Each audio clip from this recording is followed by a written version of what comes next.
Okay, so I had a nightmare last night. Um, and I've always been prone to nightmares, not lately, um, but as a kid, I was prone to nightmares. I grew up like deeply religious. My father was a pastor.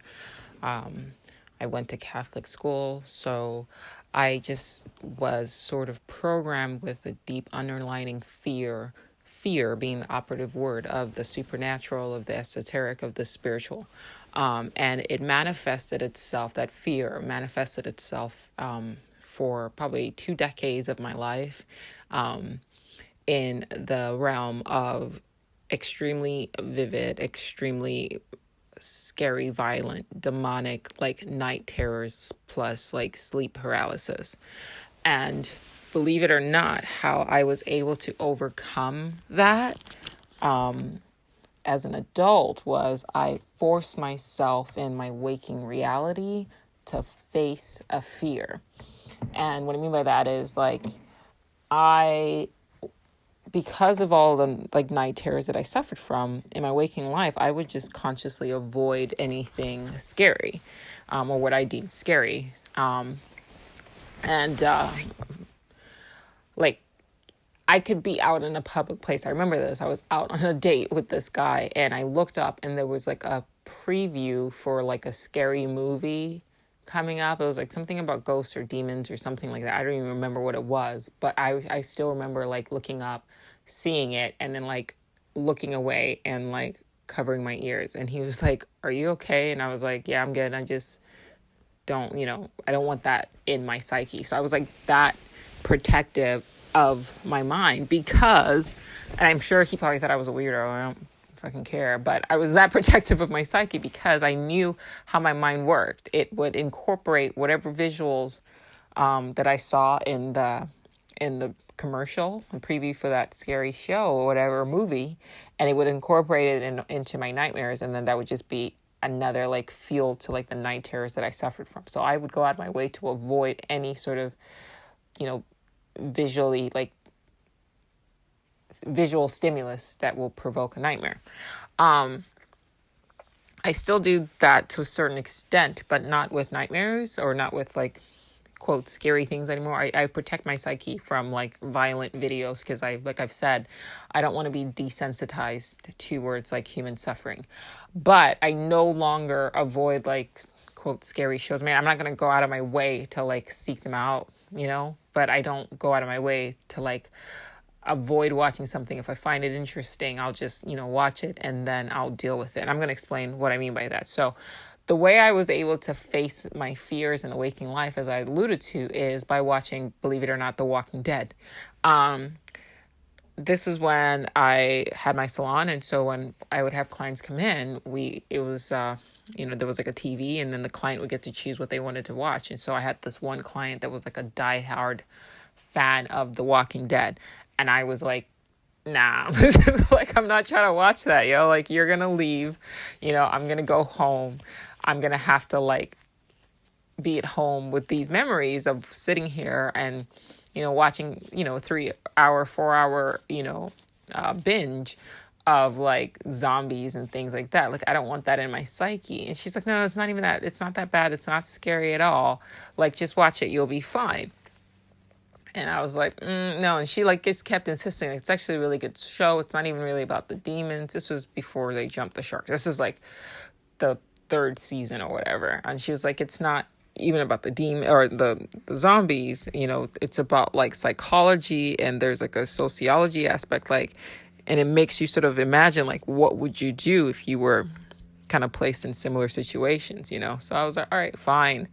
I'll bite. She's one of my favorite clients and I was all right, whatever, like, let's watch it. And I remember, like, as I'm watching this, I'm, like, terrified, okay? Like, I'm, like, trying to not look at it. I'm trying to do my work, but I'm, like, watching it. But, like, before I realized, like, the whole show isn't comprised of scary moments, right? The whole show is mostly, like she said, the psychological aspects of it.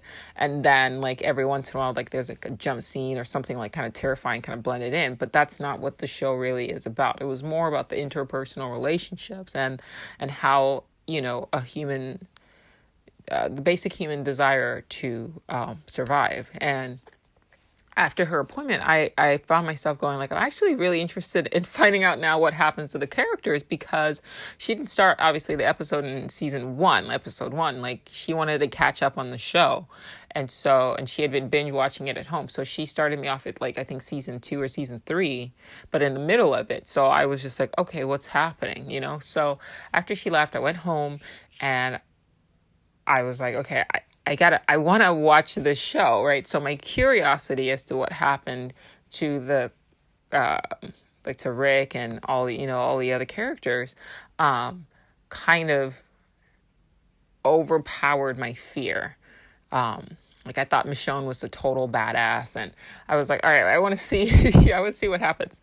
So my curiosity overpowered my fear. And so I was like, all right, I'm going to face my fear. I'm going to watch this show, but I'm going to do it in the daytime, right? So that, I can at least become sort of psychologically acclimated to what was happening, so that when nighttime came along, like I could turn it off and like maybe watch something funny afterwards. Long story short, nighttime came along, and like after like copious amounts of time dedicated to watching the show, I started to find that I wasn't afraid of the zombies anymore. Like the zombies almost seemed like to like be interrupting the ongoing story. And then after a while, I realized that that element of fear was like a seasoning to the show. And so I almost started appreciating watching the characters fight the zombies. And what I loved the most about The Walking Dead before they jumped the shark was that it wasn't just like these characters being terrorized by these sort of unknown things, right? They were fighting back a lot of the times. And the show was more to me a triumph of human desire, man's ability, and I mean man in a general sense, like humanity, right? Ability to overcome nature, right? To survive despite circumstances that they are presented with. And that's kind of how we are just as a species, right? Like, think about how we have adapted through time. I don't like using the word evolution. I've discussed that in previous episodes because, in my opinion, if all of time already exists and always has been, and determinism is obviously the status quo, even though we believe that it's free will, and like life is kind of playing out, in real time, you do enough research, you find out that life is a loop. All of this has already happened and will keep happening forever and ever and all, ad infinitum. So in my opinion, I don't believe in evolution in the sense, because it's a technicality. If all of this has already been planned out, that it's more a term of like, a child doesn't evolve into an adult. It's already kind of pre-programmed in your DNA, like what you're going to look like. Right? So it's just growth, if anything else. And it's a pre-programmed growth. So that's how I look at reality. But backtracking, to me, watching a show like that, it showed like the human spirit and the desire and the drive and the ability to overcome all adversity. Like that's what makes humanity and the human species great, right? And more importantly, watching these characters, they weren't being, victimized. Like even in their fear, they still found a way to thrive and to survive, right? And something about that permeated into my psyche and permeated into my mind to the point where it started affecting my dreams. So normally in a nightmare, you are being, for the most part, terrorized, chased, attacked, confronted, hurt, whatever, by some unknown entity or some overpowering force or something that causes you great fear. And for the most part, you are a victim of your fear. You're a victim to these entities, right?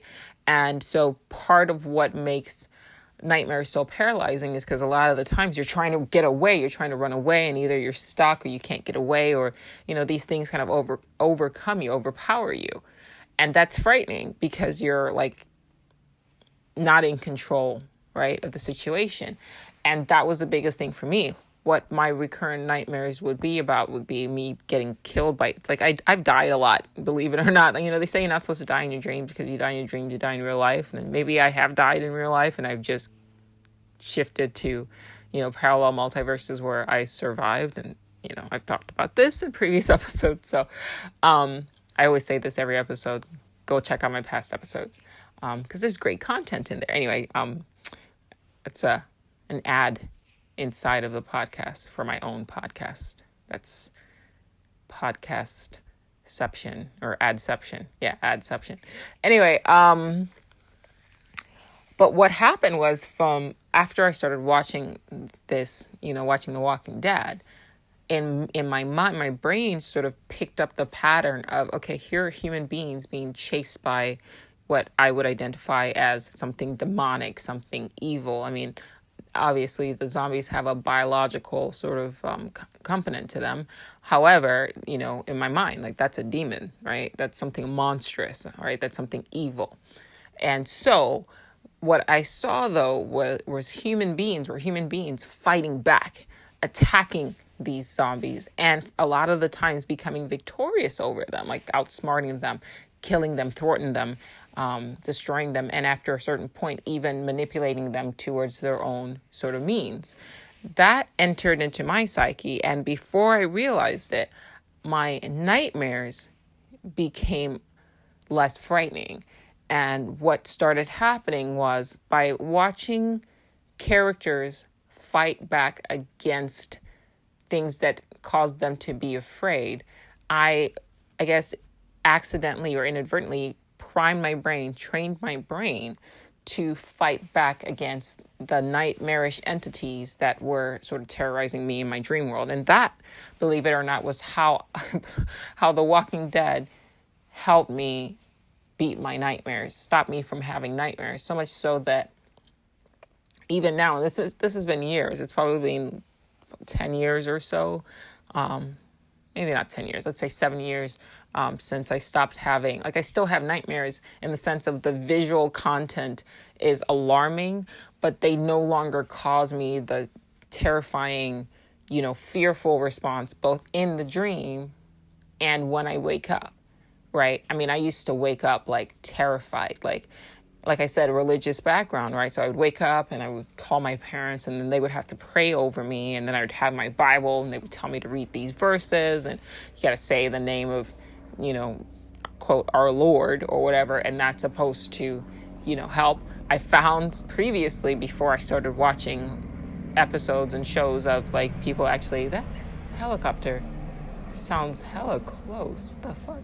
Okay, anyway, so I started watching, before I started watching shows like The Walking Dead, I would find that I have to say, okay, I got to say Jesus's name to keep these demons from attacking me. Why would they even respond to this dude's name if that's their enemy, right?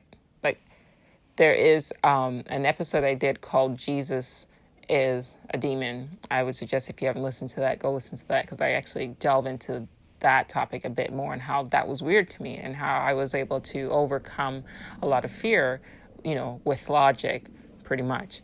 Anyway, but that would have been, that was my reaction to my nightmares, would be terror, fear, consternation and worry as to what these dreams meant. Even in my waking life. I mean, I've woken up screaming. I've woken up just in pain, all of that.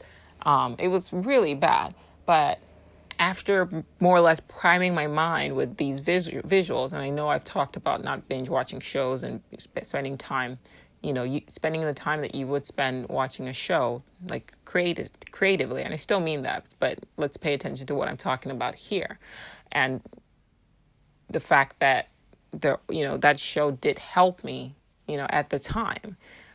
This was 7 years ago, before social media, 7 to 10 years ago, before social media became so time consuming. So bear that in mind. Anyway, yeah, I was able to prime my mind. I didn't know what I was doing. I didn't do it on purpose. I just realized this was the benefit of that. And I taught myself, I taught my unconscious or my subconscious, I showed my subconscious that in situations where there is terror and there is fear of the unknown, or you feel like you're being chased, you can fight back. And that's what a show like The Walking Dead taught me, to fight back. All right. You don't have to run. You don't have to hide. I was constantly running from the things that scared me. And I have learned, especially even when I'm unconscious, like when I'm dreaming, I still know to fight back. So I said all of that to say this now. Like I said, I still have nightmares, but they don't cause the sort of, visceral emotional reaction upon waking. And even in my dreams, I fight back. That said, like recently, every night, after we've, been creative for the day and produce, I paint every day, or, do the podcast a couple times a week. So after I do something productive, I spent my day being mostly creative. At night, we relax, my husband and I, we relax by watching, we find a show and then we kind of watch a few episodes before bed. And we've taken to watching the TV show Grimm, Grimm. And it's more or less about descendants of the brothers Grimm and the fairy tale monsters actually being real and living for some reason. A lot of them live in Portland, Oregon. Excuse me. And on the show, there's a lot of different monsters, and particularly the episode that we're on right now is heavily focused on hexen beasts, which are basically witches that when they morph from human and they take on their true form, they're like horrible, right? Like they look really monstrous. And you can Google Grimm and hexen beast and you'll see what I'm talking about. And because the last few episodes that we watched over the last few days have been heavy on hexen beasts, my mind had sort of taken that on and accepted it into my psyche without me realizing it. But whenever I would watch the show, I don't know really what's happening to me, but I've found that when things are supposed to be scary on the show, and I don't know if it's because the graphics on the show are so bad, the show is great, well written, the visuals are beautiful, and the storyline is, you kind of always want to know, okay, what's going to happen next, right? You kind of want, it's like a whodunit every episode, and so it does. So far, anyway, I should say, we're just starting season 3, but it's a really well-written show. That said, when the characters morph from human to Vesson, the CGI is so horrible that it's almost laughable. And for some reason, because I started off laughing at the CGI of the Vesson, it somehow evolved or devolved, however you want to look at it, to me just laughing at just anything that should be fucked up on the show. I just laugh. I just find a lot of the stuff funny that probably shouldn't be funny. And every time I laugh, my husband looks at me what's wrong with you? And I'm I don't know, I just find that shit funny. I can't think of an example right now. I think off the top of my head, there's this one scene where, let me see if I can say it properly. There's this one scene where this one witch is trying to kill this other witch by becoming her doppelganger. And instead she basically walks into a trap and then she gets killed. And I just found that funny because it's you're trying to be a dick and now you're dead kind of thing. And so I just laughed at that. And she dies in the most horrible way, but my brain still found the humor in that. I don't know what's going on with me, but I thought it was funny. Anyway, I'm saying all of that to say that's been my reaction since we've been watching the show. It's been over 2 weeks that we've been watching it. And so just I guess I just keep laughing at the bad things that happen to the bad characters or whatever. That's where I get the comedy from it. Today I had a dream that, and I tend to also have nightmares when it's hot, right? For some reason, I get overheated, and I think my brain gives me nightmares in order to wake me up so that I can like become like not overheat kind of thing. And so always, I found that whenever I am having a nightmare, when I wake up, it's hot. Like the AC for some reason has like turned off by itself or whatever. It's supposed to be a smart thermostat, but that stupid thing doesn't work. Or it's just doing its own thing. Or I have too many blankets on or whatever it is. So I had a nightmare today. And it was a hexen beast on top of me. So I had that same like monkey on my chest or demon on your chest kind of feeling that comes with sleep paralysis. So I felt the pressure and I like couldn't really move. And it manifested itself as the visual in the nightmare of a hexen beast, like really close to my face, kind of snarling. And then like she like licked my face, like just see, I'm laughing now. She like licked my face, and I was like, oh, what the fuck? And it was very like, it was supposed to be very frightening. It was supposed to be scary, right? And I woke up from it laughing. And I remember telling my cousin about that. Like, I was like, yeah, like I tell him and his girlfriend whenever I have like weird dreams. So I told him today, and he was like, what the fuck is wrong with you? Like, why is that funny to you? And the reason why I laughed was because as I'm laying on my back, right, and the sleep paralysis is like fading off, but the visual of the hexen beast, which is still in the forefront of my psyche, and I'm kind of partially seeing it, I'm also thinking about the fact that, like, honestly, the way 2020 has been set up right now, like, that shit's not fucking scary to me. Like, a demon in my dream, a demon witch hexen beast thing isn't scarier to me than Donald Trump winning the election. The possibility of Donald Trump winning the election in November. That to me is fucking terrifying.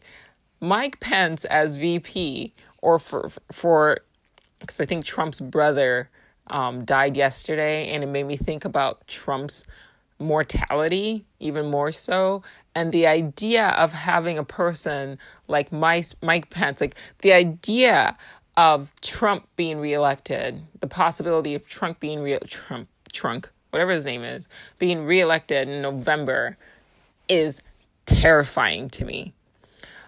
The idea of something happening to Trump and then Pence being president for 4 years and what that does to our civil liberties and women's rights, that's scarier to me than a fucking demon witch licking my fucking face. And I think that's what I thought was so funny. And that brought on this like revelation that like, I was like, whoa, that's deep, right? Because like, okay, in this reality, Trump is president, right?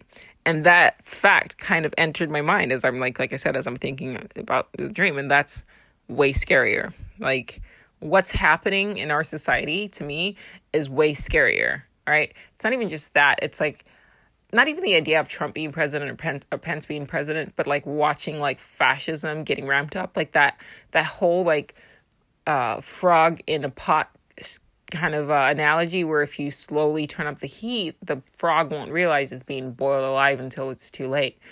And just the idea of just like living in this country. I love America, so this is not an America bashing podcast at all. And if you are regular listening, you know I love this country. It's the people that hold the power that keep thinking that somehow they have the right to decide how we should be living, and that they want to exercise just another human being just like us. You have no idea how the fuck you got here either. And a lot of the times these aren't very deep people. They're not spending the time, reading books or meditating or trying to figure out, why we're here, and learn and evolve spiritually. These are just shitty human beings. Excuse me, I'm trying to not be critical, so let me backtrack back. They're not shitty human beings, but these are power-hungry personalities that are exercising. It's only a minority of them, right? Honestly, it's a very small percentage of them, but they're exercising so much power and so much control over our lives, and it's becoming more and more and more invasive And it's becoming more and more kind of like prescient about like the fact that like we are being controlled, we are being, programmed, and a lot of people aren't even like aware of it. That to me is, quote, more scary. The fact that I used to be afraid of fictional entities, like things that were in the Bible, like demons and all of that. The fact that like that used to scare me, I think is laughable.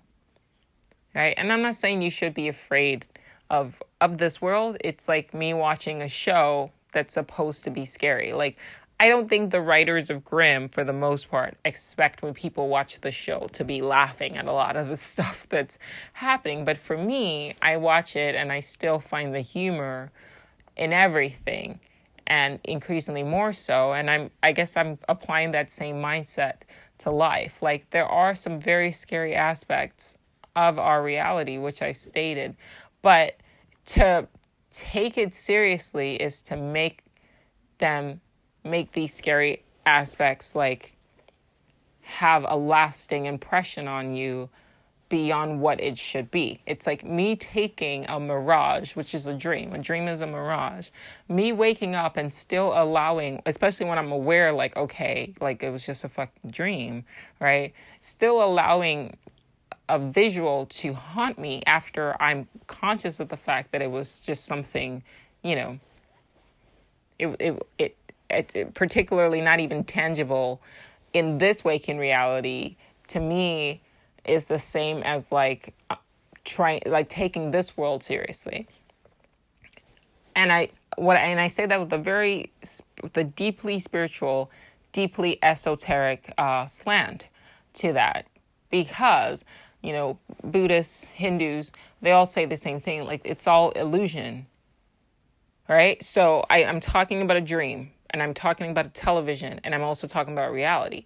But they all, in a way, fall into the same category. It's all illusion. Your dream is as much as an illusion, especially after you wake up. It's as much as an illusion as a television show, which is as much as an illusion as reality, what we call reality. It's all a simulation. Every aspect of it is just different levels and different types of simulation. So if I allow myself to react in fear, right, to a dream, I'm, in my mind, convince myself that I make that dream real, right? By having an emotional reactions to an illusion makes that illusion that much more real.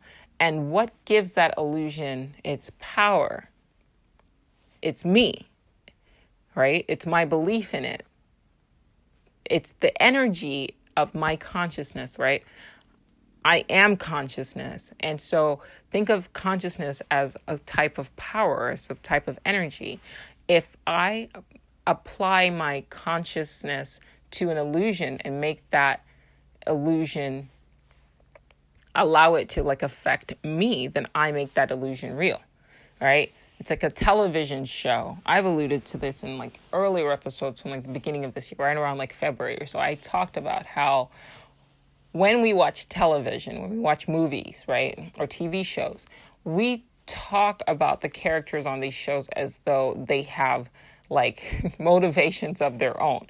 And I still catch myself doing this. Like, I know in the back of my mind, like, these are actors. Their storyline is pre-written, right? Their storylines, rather, are pre-written by writers. I have no influence of what is happening on the Black Mirror that I call my television, right? It's already been pre-recorded. A lot of the times when you're watching shows, like, these are shows that are years, old. And even if for some reason the show happened to be being filmed live, you are on your couch watching it. Like, you have no influence over what happens. You're not in control. You're not supposed to be in control. You're not in control, but you're not supposed to be in control. You are a spectator. Enjoy the show. But we still catch ourselves when we watch TV shows, like yelling at the characters. What the fuck are you doing? Why would you do that? And I always do this. Like, I'm the party pooper when I'm watching a show with my husband, because he's like yelling, like, why the fuck would you do that? And I do that too. But then I become more conscious, and then I go, like, because he was written that way, because she was written that way. And that kind of brings consciousness back to the fact that, okay, this is just an illusion. But it also makes it a type of play, right? It also makes it a kind of Leela. That's what the Hindus talk about, Leela. It's like understanding that it's still play. So even though in the back of your mind, you know it's an illusion, right? And same with life, same with TV, same with dreams. On some level, you know that it's just an illusion, but you still allow yourself to become emotionally reactive to what you are perceiving, towards your perceptions, right? It is your consciousness and your reaction that makes these illusions seem real to you. If I watch a show and the monsters on there, like, I have an emotional reaction to the Hexen beasts, then I make those Hexen beasts, those witches, those demons, real to me. My emotional reaction to an illusion makes that illusion real to me. My emotional reaction to an illusion makes that illusion real to me. You've seen this with magic tricks. You've seen this with, like I said, dreams, with television shows, right? If I'm in a dream and I have an emotional reaction, fear, to a monster chasing me, that emotional reaction makes it, especially if it's a negative emotional reaction, makes that monster now real to me. The to me is the most important thing. Right? Because to another person observing the same thing, they could look at it and go, like, it's just an illusion. It's just a dream. It's like watching somebody watch a scary movie, and you're sitting next to a person who happens to enjoy horror films, just for the sake of, like, maybe that's just how their mind is primed. But maybe it's some person who's just watched so many horror films that they're desensitized to a lot of the visuals. And so they understand what's going on behind the scenes, or maybe they work in film, so they understand what's going on behind the scenes. So when they watch you having an emotional reaction, it's interesting, but to them, it doesn't have an emotional effect on them, because they're more operating from a conscious perspective and a mindset. And when they say, okay, blood on a TV show, like, it's not really blood, it's like red paint, right? So you are having an emotional reaction to, like, something quote unquote horrific on TV. Whereas I say, I work in film and I know what's happening behind the scenes. So I know that it's all illusion. I know that it's the music that amps up your emotion. I know it's like when they zoom in, right? And then, like, I know what's going on behind the scenes. So I'm aware of Maya, of the illusion, but I'm enjoying your play, your Leela. Like, I'm enjoying your reaction to it as Leela, right?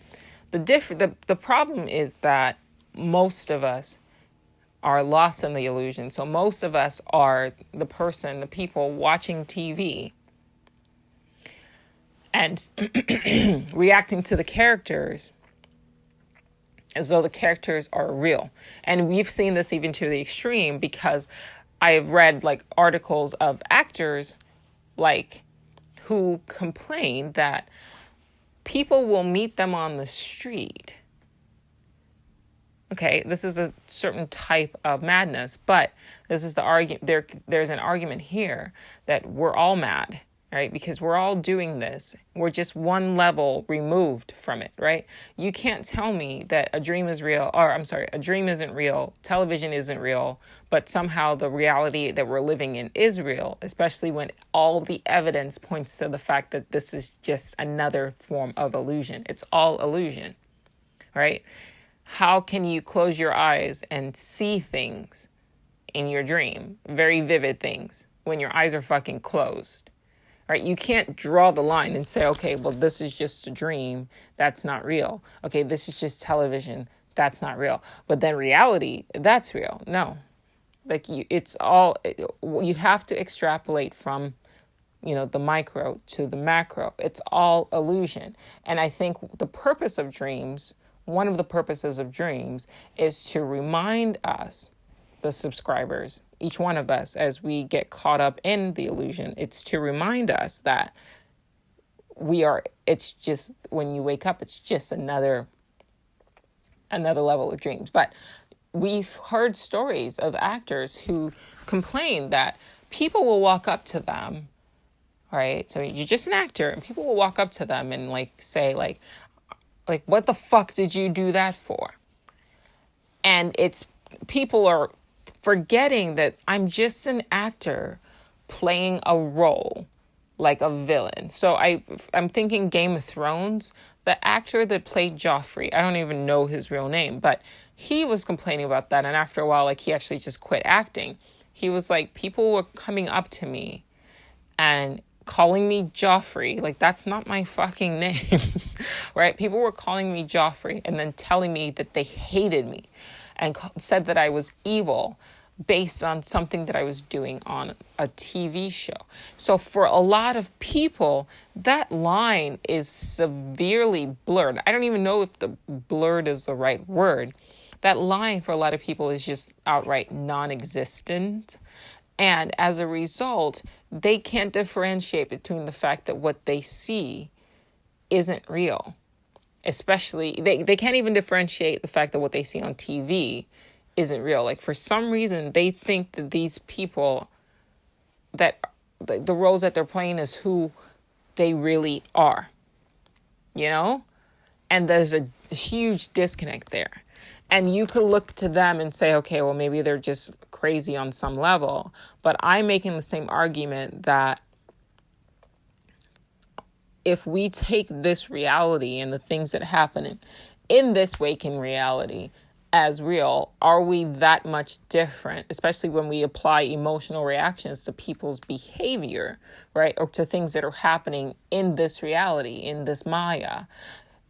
Are we that much different than a person who thinks that, a guy who's an actor playing Joffrey is actually Joffrey and can't make the distinction, right?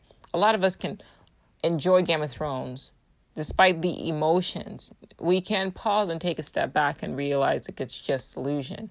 And that's what, on a certain level, excluding season 5, 6, 7, on a certain level, that's what made the show enjoyable. And I basically, in so many words, I'm trying to reiterate that since the beginning of time, throughout all of history, all of the great thinkers, Socrates, Plato, Aristotle, Seneca, all of the great thinkers, Einstein, Schopenhauer, Schrodinger, all of them, right? They're all basically saying the same thing. Nietzsche, that this shit is not real. This shit is not real. Life is not real. Or I should say, it's only as real as your television show is real. Does that make sense? It's only as real as your dream is real. So there is some element to a dream that is real, right? Just like there is some element to a magic trick that is, quote, real, right? So there's a duality there, right? Life is a duality where it's real but also not real. In the same way as a TV show is real but also not real, right? And a dream is real but also not real. You almost want to think about Morpheus when he says, what is real, right? And you want to focus on, how do we define real, right? Is it something that's tangible? Well, if that's the case, nothing really is tangible. Physicists will tell you everything is empty space. The majority of things is empty space, and everything should actually be transparent, or in the sense of permeable. You should be able to put your hands through everything, but the reason why you don't isn't because it's solid. Even the concept of solidity is an illusion. So it's not that everything is solid. Everything actually is a repulsion, and that's what happens when you touch things. It's just other things. It's just other things pushing back. It's just light pushing back. So much so that now they have developed, I think in Japan, they have developed holograms, which are basically light, right? But they have developed holograms that exert a certain level of force so that when you touch the hologram, it pushes back, and so it feels real. And that's that duality again, real, unreal duality. Real, unreal duality. It's real, but it's not, right? This world is real, but it's not. Our dreams are real, especially while we're in it. But when you wake up, you realize it's not. You're watching a television show or a movie. It's real, especially when you're watching it. But once the show is over, for me, when I'm watching the show, I have to remind myself it's just a show, right? And that's what lucid dreaming is. Lucid dreaming is the same thing as what I'm doing when I'm watching a show, which is that slight breakthrough that reminds you, okay, what you're watching is not real, right? So in your dream, when you lucid dream, you know on some level, okay, what I'm watching in this dream is not real. When you watch a movie, I guess you could say you could watch a TV show or a movie lucidly. And that's what the understanding that, okay, what I'm watching isn't real. And that, I would argue, also is how I was able to face a lot of my fears, because when I was watching The Walking Dead, what helped me get through the scary scenes is that I had to logically break down what I was visually seeing and visually experiencing and say, okay, Joe, those are actors, that is makeup, that is blood. That is not blood. That's like fake blood. That's stage blood. It's like high fructose corn syrup and red paint. So I did that logically. And some scenes I would just mute, right? Because I knew that the music was amping up my emotional responses to that, like causing the hair on my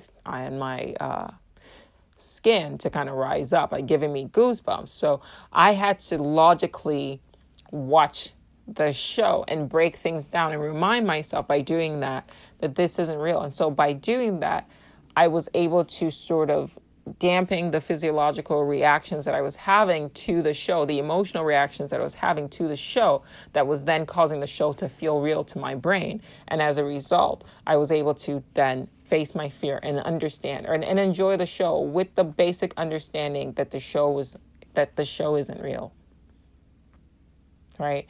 The only reason why a scary movie would scare you if you forget on some level, or there's a part of you rather that accepts what you're seeing as real. It's not a logical part though, because your logical part of your mind knows that if it's on a TV show, it's not real.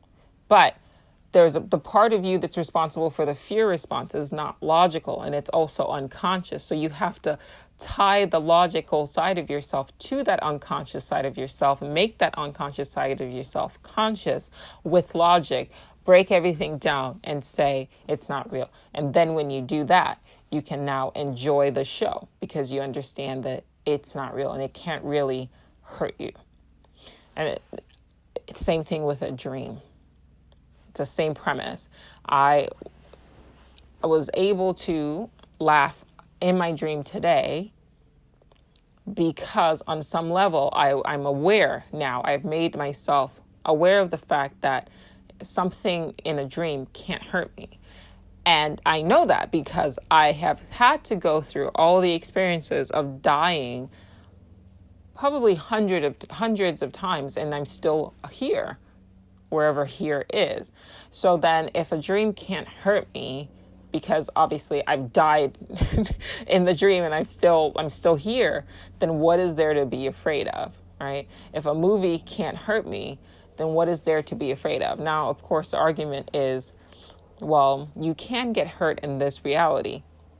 While you're in this reality, yeah, the same way as you can get hurt in a dream while you're in the dream, yeah. But there's also an argument that eventually when you die from here, you're just waking up to a new reality. So once again, if you can bear that in mind, even though you don't seem to have any evidence of that on a macro level, but if you look at life as like a pyramid, and you think of a pyramid of reality, and you think of base level reality as, or at the base level, think of it as like illusions. So think of it as dreams. Dreams is the one level, right? The next hierarchy is like television. That's another layer of illusion. And then the next one after that is what we call reality, right? But then there's something after this one. It's another dimension after this one, right? That's above us, and people in that reality look down to this reality as below them. Like, I made this joke to myself. I was going to make it into a meme, and then I didn't yet, or I haven't yet, that I said somewhere out there, aliens are making GIFs. Is it GIFs or GIFs? I'm going to say GIFs. Somewhere out there, aliens are making GIFs of our lives, right? Like, have you ever said something funny? Okay, I said something funny the other day, and I save GIFs because I've started making little GIF movies on my Instagram page for some reason. I don't know, just something to unwind with, because I like creating, So when I'm not painting, I like creating little like movies. But I take movie stills, GIFs, and I string them together to make little like 40-second like silent films or whatever from like different GIFs from different movies to tell like one story. And so I've been like really absorbed in that. And like I said something funny, and then I had like a flash of like a scene from my life being made into like a meme, or like a GIF meme with like a caption of something I just said under it. And then it's like circulating in like alien like mood boards. And I'm like, well, all of us are in some way, but let's just say me, because I'm talking about me right now. I'm like, quote, famous in like an alien world, the way like Jon Snow like is like famous in our world kind of thing, right? So there's levels, there's layers to it. You have to start getting yourself, I know this is wild, but you have to start getting yourself in that mindset where you do start viewing reality, quote, as on a certain level as unreal, because everything is dual. So this feels real, but it's really not, right? And so just like your dream feels real, but it's really not, right? It only feels real while you're in the dream, right? So watching TV only feels real while you're watching the show, you're watching a movie. And when you get out of it, you remember, okay, that's just a TV show. But you can do that while you're dreaming, realize that it's just a dream, the same way you can do that while you're watching a TV show, right? And that's called being lucid, right? Does that make sense? If it doesn't make sense, replay this episode, increase the speed until it does. I intend on listening to this episode too, because I said this to a friend a couple of days ago. I said, it's one thing to have something, to know something in your mind. It's another thing to know it in your heart. And it takes some time to take something that you know in your mind and then to finally have it settle in your heart. Like, I knew in my mind that we're living in a simulation, but it took that March 20th death date for it to sink in my chest, to sink in my heart, for me to accept it as, okay, this is a simulation. And even with that, I still get caught up in the story. I still get caught in the storyline, right? Like, I still catch myself having emotional reactions and getting angry and feeling fear, based on what's happening in my life. And then I have to pause and remind myself, like, while you're in the dream, it feels real. While you're in reality, while you're awake in this reality, it feels real. But it also feels real when you're dreaming. And things also feel real when you're watching a show. So that's settling into my heart, for lack of better phrasing, so that I can, accept it as an understanding, and thus like kind of move past it and be able to face the waking world and things that kind of scare me in the waking world the way I face, monsters in my nightmares. And then I'll leave you with this. So another thing that kind of was like funny to me was the fact that I thought it was funny that like my dream was trying to scare me. And the reason why I thought it was funny is because, like, why would I be afraid of a dream, right? Like, why would I even have been afraid of that witch demon thing, like, licking my face? Like, that's not a problem, right? That's not a problem. Like, okay, first of all, why are you licking my face? That's weird. Like, if you start, like, applying that kind of laissez-faire, kind of lightheartedness to everything, stop taking things so seriously, you stop becoming, like, so involved in everything, and you start becoming more of a conscious observer. And then when you're a conscious observer, things become even like more enjoyable. Like you start enjoying your life, right? You start enjoying the visuals, right? Like I can enjoy a show now like Grimm, even though like you would think like logically understanding what's going on, like, okay, that's just terrible CGI. But because of the fact that it's just terrible CGI, like I'm still like, I like the show because it doesn't take itself too seriously. Like I'm sure on some level they know, like, the graphics suck, but it didn't hinder them from telling a good story, you know? And to me, I started to enjoy the story even more. It's like they would like put a caption, for example, at the end of an episode, and it would say like, to be continued, right? And then they would go like ... sorry. And then another one they wrote like, to be continued, and then they wrote ... come on, you knew that this was going to happen. Like I thought like that's so cute. And then something that's supposed to be, at least on a surface level, most people would be afraid of what the show is about.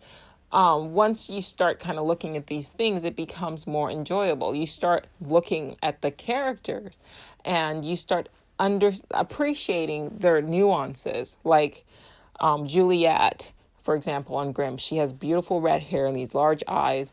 And you start talking about different things like, I love the way she was cast. And then you start looking at other things in addition to the story. You start appreciating the set. You start appreciating the design. You start appreciating the fact that she always seems to be wearing a certain shade of turquoise, and her jewelry is always like this bluish green. And it really, like, there's somebody who put a lot of creative thought into what she's wearing along with the scenes in the room. So yes, you're watching the story, but you're also learning. You're also picking up all these different things, and you're also starting to really appreciate the beauty that goes into the show beyond just the storyline, which then makes that experience even that much more like rich, right? And the same thing with, there's another guy, Monroe. The guy who plays him, he's considered a character actor. And a character actor is different from a regular actor because they have more character to their physical form. And so you look at a character like Monroe, I think he's like 6'3", very tall, very lanky. And the way he carries himself, I think he, in our reality, must have had like an accident, but he obviously didn't let it like become a hindrance to him. Like he actually used it to propel his character. But he has if I had to guess, he might have either been born with some sort of defect. And I use defect only so you can understand the word, or what I mean by the word, rather than as something with a negative connotation, because what we consider a defect is actually what makes him a very unique looking and very interesting to look at. Even like as an artist, I look at him and I think, wow, like that's not a defect to him. It's what makes him unique. Like he stands out to me. So you start watching the way he walks and the way he carries himself and the way he runs. That's fascinating. So rather than being caught up in all the emotions of it, which I think just makes the show seem just kind of one-dimensional. If you're just caught up on, okay, I'm afraid, the show feels one-dimensional. But once you are aware of, okay, it's just a show, and you run with that premise, you start noticing a lot more, and it becomes that much more rich. And I'm saying apply that same mindset to people. Apply that same mindset to the individuals that you encounter, and almost start looking at people as character actors in this reality, right? Inspired by whatever it is outside of this reality. When we die, there's obviously another reality, and death is just another type of waking up, right? Like the way you wake up from a dream. So start looking at people, right? And I'm going to delve into this. I want to do like a whole episode just dedicated to this. And, but I want to when I look at people now, with the understanding of everything I've described over the last 53 minutes, when I look at people now, I start, instead of judging them, which is what we're all programmed to do, right? Oh, like, can't believe that they look like this, or look at what they're wearing. Instead of being caught up in all the emotional bullshit, when you pull yourself back and recognize that we're living in a simulation, you start pulling yourself in, and then everything becomes really fucking interesting. The way everything becomes interesting, like if you find yourself in like a VR game and you're wearing a VR helmet, right? And you pick up, say you can interact with the objects in a VR game. Like everything becomes that much more interesting. You're not just looking at it, right? You can pick it up. You can feel the texture. That feels interesting. What is feeling? That's great. And I'm doing that more and more now in art, in this reality, right? Like I'm recognizing and realizing that I don't just have to see things to remember, right? Because that's what a lot of us base our memories on, is like, what do I see? Like, for example, when I'm getting ready for the day, normally it's like, okay, I grabbed my deodorant, I saw my deodorant, I put it on or whatever. But typically, because I'm relying on just one sense, it's a one-dimensional response, right, to reality. I tend to forget stuff, right? So I saw myself put the deodorant on, but like 3 seconds later, I'm like, did I put my deodorant on?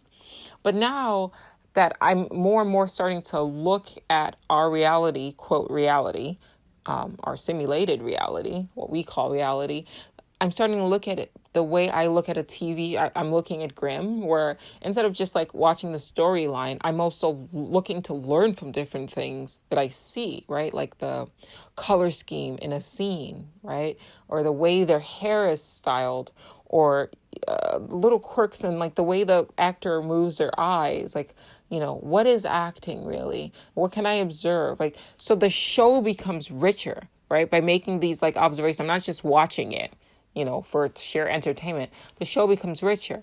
The same thing with like deodorant. So now, instead of just looking and putting on my deodorant, I touch my deodorant container, and I realize touch is another dimension, right? Sound is another dimension that helps make the reality feel more real, but also helps make my memories that much more tangible, that much more, dimensional. So now if I pay attention when I pick up my deodorant, I'm not just looking to see if I put on my deodorant. If I get so focused on that, okay, what does it touch? What does it feel like? What does my container feel like? Okay, what does it feel like me rubbing it under my arm? I never now forget. I no longer forget whether or not I put deodorant on. And if you're listening to this, you're either going to get what I'm saying, or you're like going to be like, okay, what is she talking about? Right? I don't think there's any middle ground there. But for those of you who do get it, I think it's basically similar to what meditators say when they say, like, you got to focus on, left foot, right foot, left foot, right foot as you walk, and making life a meditation. I'm taking it like a step further, and I'm breaking it down even much more logically. And I'm saying, like, it's not even about making a meditation out of it. It's not just about making a meditation out of it. It's about experiencing life with all senses, the way you would experience like a VR simulation. We take a lot of our experiences for granted, and there's so much stimulation that can make our regular lives feel, smell, sound, taste that much more real. A lot of us are just walking through life like looking at things. We don't feel things, we don't smell things, right?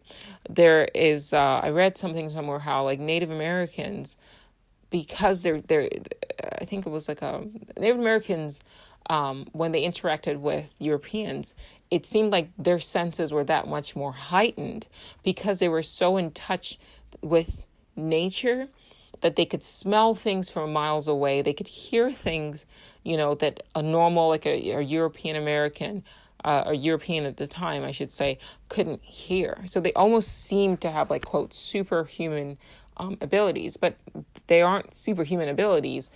Those are the abilities that we are supposed to have. However, we've been so programmed to just take everything on surface level, like you're watching a show and you're just looking for the storyline. All the other things are there, but you miss it, right? Because of the way you're programmed. They are experiencing life, or they were experiencing life the way we were supposed to, the way you would experience life if you put on a VR helmet for the first time and you start touching things. And I'm saying, why don't you apply that same mindset now and just literally pretend that you're wearing a VR helmet? Like, wake up to life. Let this be your wake up to life today. And go through your day touching things, feeling things, right? Like, Feel the texture of things. Listen to things.